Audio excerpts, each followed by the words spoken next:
పహల్గామ్ ఉగ్రదాడి తర్వాత పాకిస్తాన్ కు వరుస షాకులు ఇస్తోంది భారత్. ఇప్పటికే అంతర్జాతీయంగా పాక్ వ్యతిరేకంగా భారీగా మద్దతు కూడగడుతోంది. మరోవైపు ఆ దేశానికి సంబంధించిన సోషల్ మీడియా ఛానళ్లపైన నిషేధం విధిస్తోంది. భారత్ పై ఫేక్ ప్రచారం చేస్తుండటంతో చర్యలు తీసుకుంటోంది. దీనిలో భాగంగా పాక్ సినీ సెలబ్రిటీల ఇన్స్టా అకౌంట్స్ బ్లాక్ చేసింది. వీటిలో పాక్ కు చెందిన హనియా అమీర్, మహీరా ఖాన్ సహా పలువురు ప్రముఖుల అకౌంట్లు ఉన్నట్టు తెలుస్తోంది. పహల్గామ్ దాడి తర్వాత పాక్ కు చెందిన ప్రభుత్వ అధికారిక ఎక్స్ అకౌంట్ పై బ్యాన్ విధించింది ఇండియా. ఆ తర్వాత పాక్ రక్షణ మంత్రి ఎక్స్ అకౌంట్ ను నిషేధించింది. భారత సైన్యంపై తప్పుడు ప్రచారం చేస్తున్న పాక్ కు చెందిన యూట్యూబ్ ఛానళ్లపై నిఘా పెట్టింది. ఇప్పటికే 26కు పైగా పాక్ యూట్యూబ్ ఛానల్స్ ను నిలిపేసింది కేంద్రం. డీటెయిల్స్ అజయ్ అందిస్తారు. అజయ్, పాకిస్తాన్ కు వరుస షాకులు ఇస్తోంది భారత్. అప్డేట్స్ ఏంటి? పహల్గామ్ ఉగ్రదాడి తర్వాత పరిణామాలన్నీ కూడా మారుతున్నాయి. ఇప్పటికే అమాయకమైన టూరిస్టులను పొట్టున పెట్టుకున్నారు ఉగ్రవాదులు అనేది పూర్తిగా భారత ప్రభుత్వం ముందు నుండి కూడా చెప్తుంది. దానికి అనుగుణంగానే ఇప్పుడు కొన్ని చర్యలు కూడా తీసుకుంటున్న సిచ్యువేషన్ మనం చూస్తున్నాం. ఇటు త్రివిధ దళాలు, ఆర్మీ, ఎయిర్ ఫోర్స్, నేవీకి సంబంధించి ఒకవైపు వాళ్ళు అలర్ట్గా ఉన్న తరుణం, దాంతోపాటు కొంతవరకు పాకిస్తాన్ సంబంధించి వ్యవస్థల్ని దెబ్బకొట్టే దిశగా ఇప్పటికే సింధు జలాలకు సంబంధించి వాటిని నిలిపివేస్తామని భారత ప్రభుత్వము నిర్ణయం తీసుకుంది. సో సింధు జలాలకు సంబంధించి నిలిపివేస్తే ఒక విధమైన ఎఫెక్ట్ అక్కడ అగ్రికల్చర్ సంబంధించి చాలా వరకు సింధు జలాల ద్వారానే అగ్రికల్చర్ చేసుకుంటూ ఉంటారు. దాంతోపాటు పాకిస్తాన్ సిటీస్ ఏవైతున్నాయో అక్కడ దాదాపు 25% కూడా సింధు జలాలు నిలిపివేస్తే ఖచ్చితంగా అక్కడ ఎలక్ట్రిసిటీ సంబంధించిన ప్రాబ్లం కూడా రేజ్ అవుతుంది. సో ఈ విధంగా ఏ యాంగిల్లో పాక్ని దెబ్బకొట్టాలంటే ఆ యాంగిల్లో భారత ప్రభుత్వం దెబ్బకొట్టే దిశగానే ముందుకెళ్తున్న తరుణంలో ఇప్పుడు సోషల్ మీడియా ఎఫెక్ట్ అనేది కూడా చాలా క్లియర్గా పాకిస్తాన్ సంబంధించిన సిటిజన్స్ పైన పడుతుంది. ఇప్పటికే పాకిస్తాన్ సంబంధించి దాదాపు 26 యూట్యూబ్ ఛానళ్ళని బ్యాన్ చేస్తూ ఇప్పటికే భారత ప్రభుత్వం ఒక నిర్ణయం తీసుకుంది. మనకంతున్న ఇన్ఫర్మేషన్ ని బట్టి దాదాపు పాకిస్తాన్లో 93,000 యూట్యూబ్ ఛానళ్ళు ఉన్నాయి. అంటే 93,000 మంది కూడా యూట్యూబ్ ద్వారా అక్కడ ఆదాయం పొందుతున్నారు. సో ఇప్పుడు ఆ 93,000కు సంబంధించిన యూట్యూబ్ ఛానళ్ల పైన కూడా భారత ప్రభుత్వము నిఘా పటిష్టం చేసింది. ముఖ్యంగా ఈ 26 యూట్యూబ్ ఛానళ్ళు ఇప్పుడైతే బ్యాన్ అయ్యాయో దానికి సంబంధించి దాదాపుగా 70 మిలియన్లకు పైగా కూడా సబ్స్క్రైబర్లు ఉన్నారు. అంటే ఆదాయం మొత్తం కూడా ఈ సోషల్ మీడియా ప్లాట్ఫామ్స్ ద్వారా పాకిస్తాన్లో ఉన్న కొందరు సిటిజన్స్ సంపాదిస్తున్నారు. సో ఈ విధంగా ఆర్థికంగా వాళ్ళని కూడా దెబ్బ కొట్టే అవకాశం ఉంటుంది. ముఖ్యంగా 26 యూట్యూబ్ ఛానళ్లకు సంబంధించి ఇందులో సినిమా సెలబ్రిటీలు ఉన్నారు, దాంతోపాటు క్రికెటర్స్ ఉన్నారు. ముఖ్యంగా ఎవరైతే పబ్లిక్కి రీచబుల్గా ఉంటారో పాకిస్తాన్లో వాళ్ళందరూ కూడా ఈ విధంగా యూట్యూబ్ ప్లాట్ఫామ్స్ పెట్టుకొని డబ్బులు సంపాదిస్తున్నారు. అయితే ఈ యూట్యూబ్ ఛానళ్ల ద్వారా పాకిస్తాన్లో జరిగే కరెంట్ సిచ్యువేషన్స్ అనుకోవచ్చు, లేకపోతే భారత్ పాకిస్తాన్ మధ్య జరుగుతున్న కొన్ని పరిణామాలన్నింటినీ కూడా వక్రీకరించడము, నకిలీ చిత్రాల ద్వారా వాటన్నిటిని కూడా పోస్ట్ చేయడంతో పాటు హేట్రేట్ మెసేజెస్, ముఖ్యంగా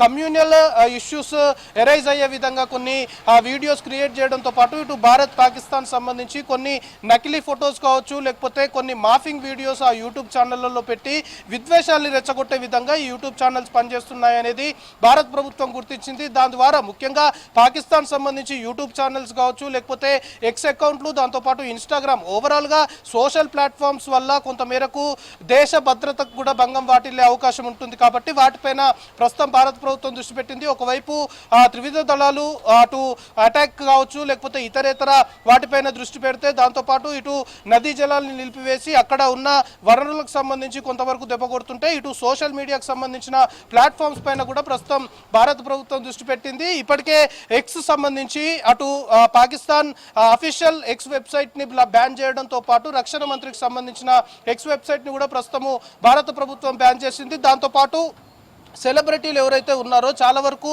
పాకిస్తాన్లో ఉన్న సెలబ్రిటీలు కావచ్చు, లేకపోతే ఈ ఇన్స్టాగ్రామ్, యూట్యూబ్ ద్వారానే పెద్ద మొత్తంలో కూడా డబ్బులు సంపాదిస్తున్నారు. వాళ్ళకున్న వ్యూవర్షిప్ అనుకోవచ్చు, సబ్స్క్రిప్షన్ సంబంధించి కూడా ఎక్కువగా ఇండియన్స్ ఆ వీడియోలు చూస్తేనే వాళ్ళకి రెవెన్యూ అనేది జనరేట్ అవుతుంది అనేది కొంతమేరకు ఇటు సైబర్ సంబంధించిన నిపుణులు కూడా చెప్తున్నారు. పాకిస్తాన్లో ఉన్న యూట్యూబర్స్ కావచ్చు, లేకపోతే ఇన్స్టాగ్రామ్ యూజ్ చేసేవారు కావచ్చు, ఇతరేతర సోషల్ ప్లాట్ఫామ్స్ ఏదైతే యూజ్ చేస్తుంటారో వాళ్ళు ఒక వీడియో అప్లోడ్ చేస్తే అందులో అందులో మెజారిటీగా ఇండియాకి సంబంధించిన వ్యూవర్సే వాటిని చూడడం జరుగుతుంది. కాబట్టి ఖచ్చితంగా ఇప్పుడు ఆ యూట్యూబ్ ఛానల్స్ బ్యాన్ చేయడం కావచ్చు, లేకపోతే ఇన్స్టాగ్రామ్ అకౌంట్స్ ఇతర సోషల్ ప్లాట్ఫామ్స్ పైన ప్రస్తుతం బ్యాన్ విధించింది భారత ప్రభుత్వం. సో అది కూడా ఖచ్చితంగా ఆర్థికంగా దెబ్బకొట్టే అవకాశం ఉంటుంది. మనం చెప్పుకుంటున్నట్లు దాదాపు 93,000కు పైగానే యూట్యూబర్లు పాకిస్తాన్లో ఉన్నారు. అంటే ఆ 90,000 మంది యూట్యూబర్ల పైన ఇది ఒక దెబ్బగానే భావించాలి. ప్రస్తుతం 26 యూట్యూబ్ ఛానల్ని అయితే బ్యాన్ చేస్తారు. ముఖ్యంగా మనకి కొంతమేరకు పాకిస్తాన్ సంబంధించి యూట్యూబ్ ఛానల్స్లో కూడా ఇటు సమా స్పోర్ట్స్, దాంతోపాటు జినో అనే యూట్యూబ్ ఛానల్ అక్కడ చాలా ఫేమస్గా ఉంది. దాంతోపాటు ఆర్మీ న్యూస్ అనే యూట్యూబ్ ఛానల్, వీటన్నిటిని కూడా ప్రస్తుతం భారత ప్రభుత్వం బ్యాన్ విధించింది. ఆర్మీ న్యూస్ ఛానల్ ఏదైతే పాకిస్తాన్ సంబంధించి అది నడుస్తుందో ఆ ఆర్మీ న్యూస్ ఛానల్లో అటు పాకిస్తాన్ సంబంధించి కావచ్చు, ఇండియాకు సంబంధించి బార్డర్లో ఏదో జరుగుతుంది, ఏదో కల్లోలం సృష్టిస్తున్నారు, ఏదో ఉద్రిక్తకరమైన పరిస్థితులు ఉన్నాయని అంటూ కొన్ని ఫేక్ న్యూస్ ప్రొజెక్ట్ చేయడంతో పాటు విద్వేషపూరితమైన వార్తలు ఎక్కువగా కూడా ఈ యూట్యూబ్ ఛానల్ ముఖ్యంగా ఆర్మీ న్యూస్ సంబంధించి పాకిస్తాన్ కేంద్రంగా ఏదైతే నడుస్తుందో అందులో ప్రొజెక్ట్ చేస్తున్నారు, వాటన్నిటిని కూడా పబ్లిష్ చేస్తున్నారు అనేది చాలా క్లియర్గా భారత ప్రభుత్వము గమనించింది. దాంతోపాటు ముఖ్యంగా బార్డర్లో జరుగుతున్న పరిస్థితులు అనుకోవచ్చు, ఆ భారత్లో ఉన్నటువంటి వ్యక్తుల్ని కొందరు విద్వేషాలని రెచ్చగొట్టే విధంగా వీడియోస్ చేయడము, వాటన్నిటిని కూడా అప్లోడ్ చేయడం ద్వారా ఇక్కడ భారత్లో ఉన్నటువంటి ఆ వ్యూయర్స్ ఎవరైతే ఆ ఛానల్స్ని ఫాలో అవుతుంటారో, లేకపోతే అక్కడున్న సెలబ్రిటీ సోషల్ మీడియా ప్లాట్ఫామ్స్ని ఫాలో అవుతుంటారో కొంతవరకు ఇక్కడ వీళ్ళు ప్రభావితమయ్యే అవకాశం ఉంటుంది, వీళ్ళు కూడా ఆ ఎఫెక్ట్ పడే అవకాశం ఉంటుంది. ముఖ్యంగా ఈ సోషల్ ప్లాట్ఫామ్ సంబంధించి మాత్రం దేశ భద్రతకు భంగం వాటిల్లే అవకాశాలు ఎక్కువగా ఉంటాయి. కాబట్టి దాన్ని దృష్టిలో పెట్టుకోవడంతో పాటు ఈ విధంగా సోషల్ ప్లాట్ఫామ్స్, దాంతోపాటు యూట్యూబ్ ఛానల్ సంబంధించి అసత్య ప్రచారాలు ఏదైతే చేస్తున్నాయో, విద్వేషాలను ఏదైతే రెచ్చగొడుతున్నాయో, ముఖ్యంగా హేట్రెడ్ మెసేజెస్ ఎవరైతే స్ప్రెడ్ చేస్తున్నారో వాటిపైన దృష్టి పెట్టింది. సో వీటన్నిటిని కూడా బ్యాన్ చేయడం ద్వారా ఖచ్చితంగా కొంతమేరకు శాంతి భద్రతలకి ఎక్కడ ఇబ్బందులు తలెత్తకుండా ఒక చర్య అనుకుంటే ఖచ్చితంగా అక్కడ ఎవరైతే ఈ యూట్యూబ్స్ పైనే ఆధారపడి జీవనం సాగిస్తుంటారో వాళ్ళని ఆర్థికంగా వాళ్ళ ఆర్థిక మూలాలపైన కూడా దెబ్బకొట్టినట్లే భావించాలి. సో ప్రస్తుతం సోషల్ మీడియా స్ట్రైక్ అనేది కూడా హాట్ టాపిక్గా మారింది. మొన్న 16 ఛానల్ని బ్యాన్ చేశారు, మళ్ళీ ఇప్పుడు 26కి ఆ సంఖ్య చేరింది. రాను రాను ఎన్ని ఛానల్స్ అయితే పాకిస్తాన్ కేంద్రంగా నడుస్తున్నాయో అందులో కొన్ని జెన్యూన్గా ఉన్నప్పటికీ కూడా వాటిపైన కూడా నిఘా పెడతాము అనేది భారత ప్రభుత్వం చెప్తున్న అంశం. సో ప్రస్తుతానికి 25 ఛానళ్లు బ్యాన్ చేశారు. పాకిస్తాన్ సంబంధించిన అఫీషియల్ సైట్స్ ఏవైతే ఉంటాయో సోషల్ ప్లాట్ఫామ్స్లో వాటిని కూడా బ్యాన్ చేయడంతో పాటు పాకిస్తాన్లో ఎవరైతే సెలబ్రిటీలు ఉన్నారో, ఎవరైతే ఎక్కువగా కూడా ఇక్కడ ఫెమిలియర్గా వీడియోస్ చేసి ఎక్కువగా వాటిని స్ప్రెడ్ చేస్తుంటారో వాళ్ళందరిపైన కూడా నిఘా పెట్టి వాళ్ళకి సంబంధించిన సోషల్ ప్లాట్ఫామ్స్ పైన కూడా ఎప్పటికప్పుడు వాచ్ ఉంటుంది. వాళ్ళు కూడా ఏమైనా వీడియోస్ పెట్టడము, అందులో మెసేజెస్ కొంతవరకు హేటెడ్గా ఉండడం కావచ్చు, విద్వేషాలను రెచ్చగొట్టే విధంగా ఉంటే ఖచ్చితంగా మరికొన్ని సోషల్ ప్లాట్ఫామ్ సంబంధించి సెలబ్రిటీలు, మరికొంతమంది సెలబ్రిటీల ఛానళ్లతో పాటు ఇన్స్టాగ్రామ్ అకౌంట్లను కూడా బ్లాక్ చేసే అవకాశం ఉంది. ప్రస్తుతం షోయబ్ అఖ్తర్, షోయబ్ మాలిక్తో పాటు షాహిద్ ఆఫ్రిది, పాకిస్తాన్ క్రికెటర్లు, క్రికెట్ పరంగా వీళ్ళకి చాలా క్రేజ్ ఉంది. క్రికెటర్లు యూట్యూబ్ ఛానల్స్ పెట్టుకొని వాళ్ళు కూడా కొంతమేరకు ఇలాంటి వీడియోస్ పబ్లిష్ చేస్తున్నారు అనే అభియోగాలు ఉన్నాయి. వాటిపైన పూర్తిగా వాచ్ పెట్టిన తర్వాత ప్రస్తుతం షోయబ్ మాలిక్, షోయబ్ అఖ్తర్, షోయబ్ ఆఫ్రిదికి సంబంధించిన యూట్యూబ్ ఛానల్స్ని కూడా ప్రస్తుతం బ్యాన్ విధించారు. సో మరికొన్ని యూట్యూబ్ ఛానల్స్తో పాటు సోషల్ ప్లాట్ఫామ్ సంబంధించి పాకిస్తాన్ చెందిన సెలబ్రిటీలు, సినిమాకి సంబంధించిన వారు, దాంతోపాటు ఇతర క్రికెట్ రంగం కావచ్చు, లేకపోతే ఎవరైతే ఎక్కువగా ఇన్ఫ్లుయెన్స్ చేస్తుంటారో